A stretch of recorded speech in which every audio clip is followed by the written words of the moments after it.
18 नवंबर को जब से देश के सबसे बड़े माओवादी नेता, मतलब सबसे मजबूत माओवादी नेता माड़वी हिड़मा को मुठभेड़ में मार गिराने का दावा किया गया है, तब से एक बात है कि माओवाद, हालांकि जवानों का कॉन्फिडेंस पहले से हाई था, लेकिन माओवादियों का जो थोड़ा बहुत कॉन्फिडेंस था वो भी अब खत्म होता नजर आ रहा है। और उसका सबसे बड़ा उदाहरण ये है कि अब लगातार माओवादी समर्पण करने के लिए तैयार है। बीते दिनों जिस तरह से एमएमसी जोन के प्रवक्ता आनंद ने एक प्रेस नोट जारी किया, फोन भी किया कि वो वापस लौटना चाह रहे हैं, उसके लिए समय चाहिए। वहीं नारायणपुर में आज 28 माओवादियों ने फिर से पुलिस के समक्ष आत्मसमर्पण किया है और इस समर्पण के साथ दौरान उन्होंने अपने 3 ऑटोमेटिक हथियार भी पुलिस के हाथ सौंपे हैं। क्या है पूरा मामला, उस पर बातचीत करते हैं। नमस्कार, मैं विकास तिवारी हूं और आप बस्तर टॉकीज देख रहे हैं।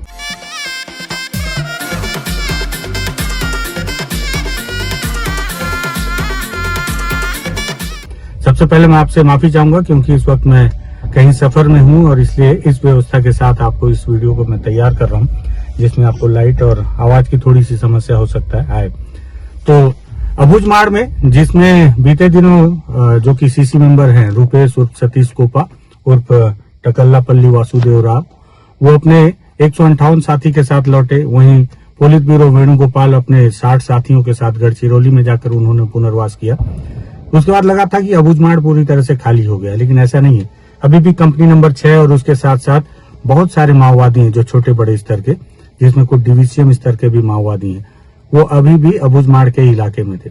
उनसे लगातार संपर्क करने की कोशिश जो रुपेश हों या इसके अलावा अन्य जो माओवादी हैं वो तो कर ही रहे थे, लेकिन वो वापस आ नहीं रहे थे। इसी दरमियान जब माड़वी हिड़मा एक मुठभेड़ में मारा गया तो उसके बाद से माओवादियों के जो थोड़ी बहुत जो टीम बची हुई है उसका कॉन्फिडेंस लेवल बहुत गिर गया है। अब उन्हें लगता है कि अब सरवाइव करना बहुत ज्यादा मुश्किल हो गया है और यही वजह है कि हर कोई अपने स्तर पर अब संपर्क करने की कोशिश कर रहा है कि किसी भी तरह से सुरक्षित बाहर निकल जाया जाए, क्योंकि अब फोर्स लगातार ऑपरेशन चला रही है। इसका एक सबसे बड़ा उदाहरण आज एक बार फिर देखने को मिला कि जिसमें 28 माओवादियों ने नारायणपुर में पुलिस के सामने आत्मसमर्पण किया है। पुलिस ने बताया कि इन जो 28 माओवादियों ने समर्पण किया है, इन पर 89 लाख रुपए का इनाम था, जिसमें 19 महिला माओवादी भी शामिल हैं। और इनके जो प्रोफाइल के तौर पर पुलिस ने प्रेस नोट जारी किया है, जो तस्वीरें आप देख रहे हैं इस वक्त, इसमें सबसे बड़ा नाम जो है वो है पंडित ध्रुव दिनेश और दिनेश का, जो कि डीवीसीएम है मार डिवीजन का कुतुल एरिया कमेटी का। इस पर 8 लाख रुपए का इनाम था और 2 लाख रुपए हथियार के साथ। एसएलआर ये अपने साथ लेकर आया है, जो कि इसने पुलिस के सामने समर्पण के दौरान पुलिस को सौंपा है। लखनऊ सैंडी है एसीएम, इस पर 5 लाख का इनाम है। और लीमी उर्फ सुखमती नुरेटी ये एसीएम है कुतुल एरिया कमेटी की, इस पर 5 लाख का इनाम है। ये अपने साथ 303 और लखनऊ अपने साथ जो है इंसास राइफल लेकर आए। इसके अलावा ये सारी तस्वीरें जो आप देख रहे हैं ये सभी माओवादियों की हैं, 28 माओवादियों की, जिन पर अलग अलग इलाके में ये सक्रिय थे और इनके ऊपर अलग अलग इनाम भी था। किसी पर 1-1 लाख रुपए का इनाम, तो किसी पर 2 लाख रुपए और 3 लाख रुपए, 5 लाख रुपए ऐसे करके इनाम घोषित किया गया था। इसमें बताते हैं कि एक डीवीसीएम है और एक पीपीसीएम, एक एसीएम और एक बायनार एरिया कमेटी की एसीएम है। परतापुर एरिया की एक एसीएम है और उत्तर ब्यूरो स्टाफ की एक एसीएम है। कुतुल एरिया कमेटी के 2 एसीएम है। 2 कंपनी नंबर 6 के 3 मिलिट्री सदस्य हैं और प्लाटून नंबर 32 का 1 मिलिट्री सदस्य है। टेक्निकल टीम के 4 लोग हैं जो कि प्राइमरी मेंबर है, पीएम। पूरी बस्तर डिवीजन के 3 है, मार डिवीजन के 2, उत्तर बस्तर डिवीजन के 1, मार डिवीजन और पूरी बस्तर डिवीजन के 5 और 1 जनताना सरकार सदस्य हैं। कुल ऐसे 28 सदस्य हैं जिन्होंने आज पुलिस के सामने आत्मसमर्पण कर दिया है। वहीं इनके आत्मसमर्पण करने के दौरान बस्तर आईजी सुंदर राज पी ने कहा कि सारे सदस्य लौट कर आ रहे हैं और जो सदस्य लौट कर नहीं आ रहे हैं उनके सामने अभी भी रास्ता है कि वो लौट आए। विशेष करके उन्होंने जो नाम लिया उसमें उन्होंने कहा कि जो पोलित ब्यूरो है देवजी, सेंट्रल कमेटी के सदस्य रामधेर, डीकेएसजेडसी सदस्य पापा राव और बारसे देवा जो कि बटालियन के हेड हैं इस वक्त, इनके पास भी अब कोई रास्ता नहीं है। ये दावा किया है बस्तर आईजी सुंदर राज पी ने अपने बयान में आज, जब उन्होंने इस समर्पण के दौरान पुलिस को जो पत्रकारों को जो बयान दिया, तो उन्होंने कहा कि अभी भी रास्ता है, वो लौट कर आ जाएं। अगर उनको लगता है कि किसी भी तरह से वो अपने संगठन को बचा ले जाएंगे या फिर से इसको स्टैंड कर लेंगे तो वो गलत फहमी में है। मेरी एमएमसी जोन की बात है जो हमारा सीमावर्ती क्षेत्र का है। फिर भी मैं जैसा पूर्व में भी बताए थे, यदि दंडकारण स्पेशल जोन कमेटी इलाका हो, MMC इलाका हो, तेलंगाना स्टेट कमेटी हो, अन्य जितना भी जो सीमावर्ती क्षेत्र में जो स्टेट कमेटीज है, उन सब के लिए भारत सरकार की ओर से और संबंधित राज्य की ओर से लगातार अपील की जा रही है। इंसाफ छोड़ के मुख्यधारा में आ जाइए, आपके जीवन आने वाले समय में जो सुरक्षित रहेगा शांतिपूर्ण तरीके से, और एक मीनिंगफुल लाइफ जीने के लिए सभी एक सकारात्मक तरीके से सहायता प्रदान की जाएगी। इस अपील को सुनकर काफ़ी बड़ी संख्या में जो पुनः मार्गम जो हमारा पहले प्रक्रिया के तहत अभी अक्टूबर नवंबर में इतना बड़ी संख्या में लगभग 500 की संख्या में बस संपर्क के अंतर्गत आगे, और हमारा उम्मीद है जो शेष जो इलाका में भी जो माओवादी कैडर्स यही निर्णय लेगा और उनके धारा में लौटने के लिए, भले वो MMC जोन मध्य प्रदेश, महाराष्ट्र, छत्तीसगढ़ सीमावर्ती इलाका जो राजनीति हमारा जो संभाग है उससे ज़्यादा कनेक्टेड है, उधर की पुलिस भी, उधर की जो इकाई भी इसमें लगातार प्रयास कर रहे हैं। सर, जो समर्पण कर रहे हैं उनके पास दस्तावेज की कमी है, उन लोगों को पुनर्वास नीति का लाभ में भी टेक्निकल इशू आ रहा है, इसको आप जो तकनीकी खामियां उसको दूर करने के लिए जो भी हमारे यहाँ पुनर्वास करने के लिए मुख्यधारा में शामिल हो रहा है, उनके लिए जो हमारा ट्रांसिट कैंप्स और रिहैबिलिटेशन कैंप्स में जो विशेष शिविर लाया जाकर उनके लिए जो आधार कार्ड से लेकर हेल्थ कार्ड है और उनके जितना भी जो डॉक्यूमेंट्स, रेशन कार्ड से लेकर सभी प्रकार के बैंक अकाउंट का भी प्रारंभ करना है। इस पीरियड में उनका पूरा कार्रवाई की जा रही है, और इसी के तहत कई लोगों का भी जो बेसिक डॉक्यूमेंट्स बन गई है उनके खाता खुल जा रहे हैं, क्योंकि पुनर्वास पॉलिसी के तहत उनका आर्थिक सहायता भी दी जाना है। वो खाता जैसा खुल जाएगा उसमें उनका आर्थिक सहायता भी पहुँचा जाए, ताकि आने वाले समय में पूरी एक अपना सकारात्मक जीवन निर्मित करने के लिए।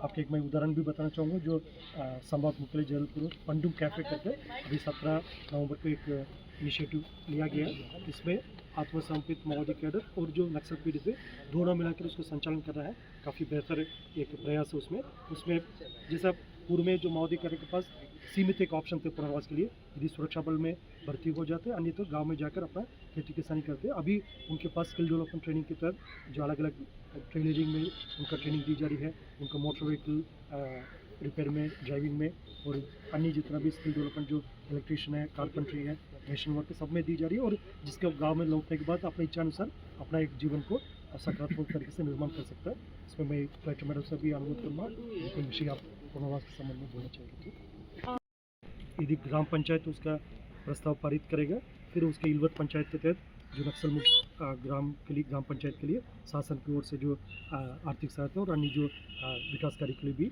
प्राथमिकता दिया जाता है। अभी इसका प्रक्रिया जारी है, क्योंकि अभी विगत 1-1.5 महीने में काफ़ी बड़ी संख्या में जो खासतौर पर उत्तर सब जोनल ब्यूरो, जिसमें मार डिवीज़न है, उत्तर बस्तर डिवीज़न है, और केशकाल डिवीज़न है, ईस्ट बस्तर डिवीज़न है, और सीमावर्ती राज्य में जो गढ़चिरौली डिवीज़न है, जो हमारे क्षेत्र की बात करते हैं, ये 4 डिवीज़न है, उत्तर बस्तर, बाढ़ डिवीज़न, केशकाल डिवीज़न और पूर्वी बस्तर डिवीज़न। इसमें लगभग संगठन काफ़ी हद तक अभी मुख्यधारा में शामिल हो गई है, और शेष कुछ कैडर बचा है, उनसे भी हम लोग लगातार इस प्रक्रिया में शामिल होने के लिए कार्रवाई के लिए आगे बढ़ रहे हैं। और जैसा ये पूरा कार्रवाई कंप्लीट हो जाएगा, फिर अभी तो अबुझमाड़ इलाका देखा जाएगा, ऐसा कोई इलाका नहीं जहाँ पर अपना सुरक्षा बल नहीं पहुँच पा रहा है। अभियान के दृष्टिकोण से और विकास कार्य को गति देने के दृष्टिकोण से हमारा प्रशासन या सुरक्षा बल या पुलिस नहीं पहुँच रहा है, ऐसा कोई भी क्षेत्र नहीं। अबुझमाड़ के अंतर्गत 130D जो नेशनल हाईवे, उसके लिए काफ़ी एक बड़ा उदाहरण है। अभी हाल फिलहाल में पूरा डिप्लॉयमेंट कंप्लीट होगी, काम उसमें प्रगति पर है, और अन्य जितना भी क्षेत्र में जो विकास कार्य अभी काफ़ी अच्छी गति से प्रारंभ हो गई है, लेकिन आने वाले समय और इसमें बेहतर तरीके से हम क्रियान्वयन करने का परिस्थिति निर्मित होगा। अभी नक्सल मुक्त पंचायत घोषित करने के लिए प्रक्रिया शेष बाकी है, वो फॉर्मेलिटी कंप्लीट होने के बाद आपको सूचित किया जाएगा। लेकिन ये मान कर चलिए, मतलब उत्तर सब जोनल ब्यूरो अभी लगभग नक्सल गतिविधि से मोटा मोटा अभी मुक्त होगी, फ्री होगी। MMC जोन की जो वहीं इन सब के बीच एक चौंकाने वाला प्रेस नोट भी सामने आया। दरअसल कल मेरे पास एक नए ईमेल एड्रेस से 2 नए प्रेस नोट आए, और ये प्रेस नोट पहली दफे मेरे सामने आए। और ये प्रेस नोट जो है, जो आप तस्वीरों में देख रहे हैं, कि भारत की कम्युनिस्ट पार्टी माओवादी उत्तर तालमेल कमेटी NCC के द्वारा ये प्रेस नोट रिलीज किया गया है। 24 नवंबर को ये प्रेस नोट जारी किया गया है, और इसमें उन्होंने लिखा है कि जिस तरह से बस्तर में और माड़ू हिड़मा की जो हत्या की गई है, और साथ ही साथ जिस तरह से वेणुगोपाल, सतीश कोपा, इन लोगों ने जो समर्पण किया है, तो इसका विरोध होना चाहिए। हालांकि इस 3 पन्ने के प्रेस नोट को मैं आपको अगले वीडियो में बहुत विधिवत बताऊंगा, लेकिन इस तरह का प्रेस नोट मेरे सामने पहली बार आया है, जिसमें कि उत्तर तालमेल कमेटी का जिक्र किया गया है, NCC। इसको लेकर जब मैंने सतीश कोपा से भी बातचीत की, तो तो उन्होंने भी कहा कि लगता है कि कोई नया संगठन का कोई नया हिस्सा बनाया गया है, जिसमें उत्तर की तरफ भी उनके कुछ लोग हैं जो सक्रिय हैं, जो हथियार लेकर तो नहीं लेकिन माओवादी पार्टी के विचारधारा को फैलाने को लेकर काम करते हैं, और उनके द्वारा इस तरह के प्रेस नोट को जारी किया गया है, ऐसा मानना सतीश का है। तो आप इसे ये भी समझ सकते हैं कि दंडकारण्य में हथियारबंद माओवादियों को खत्म किया जा रहा है, लेकिन देश में अभी भी अलग अलग इलाके में माओवादी जो कि विचारधारा को फैलाने का काम कर रहे हैं वो सक्रिय हैं। और मुझे लगता है ये इन्हीं सारी चीजों को देखते हुए जिस तरह से सरकार ने सबसे पहले ये दावा किया कि 31 मार्च 2026 तक माओवाद को जड़ से समाप्त कर दिया जाएगा, अब उनके बयान में थोड़ा सा फर्क आया है कि 31 मार्च 2026 तक हथियारबंद माओवादियों को पूरी तरह से समाप्त कर दिया जाएगा। और हथियारबंद माओवादी अब समाप्त हो भी रहे हैं। लगातार तालमेल बनाने की कोशिश की जा रही है एमएमसी जोन के उन माओवादियों से जो उस इलाके में सक्रिय हैं। और एक खास बात की, बालाघाट में 2 डिवीजन है, उस 2 डिवीजन में जो कान्हा भोरमदेव डिवीजन है उसका जो मेन सबसे ज्यादा मुखिया है, बड़ा मुखिया, वो भी हमारे छत्तीसगढ़ के सुकमा जिले का है। तो उन माओवादियों से भी संपर्क करने की कोशिश किया जा रहा है कि अगर वो समर्पण कर दें तो बेहतर होगा कि बिना मुठभेड़ के उनकी जान भी बच जाए और पुलिस को सफलता भी मिले। आज हुआ ये समर्पण, फिर से माओवादियों के जो आखिरी जो कुछ लोग बचे हैं उनके वापस आने का सिलसिला है। अभी भी मार्ग में मोहन कड़ती, दिलीप बेड़जा जैसे कुछ माओवादी हैं जो बचे हुए हैं, कोशिश की जा रही है कि उन्हें भी वापस लाया जाए। ये आज की जानकारी थी, तो मुझे लगा कि माओवादियों का एक बड़ा दस्ता फिर से लौट कर आए, इसे अपने दर्शकों से रूबरू करवाना चाहिए, इसलिए इस वीडियो को हमने तैयार किया। पसंद आया शेयर कीजिएगा, बस्तर टॉकीज को सब्सक्राइब कीजिएगा। धन्यवाद।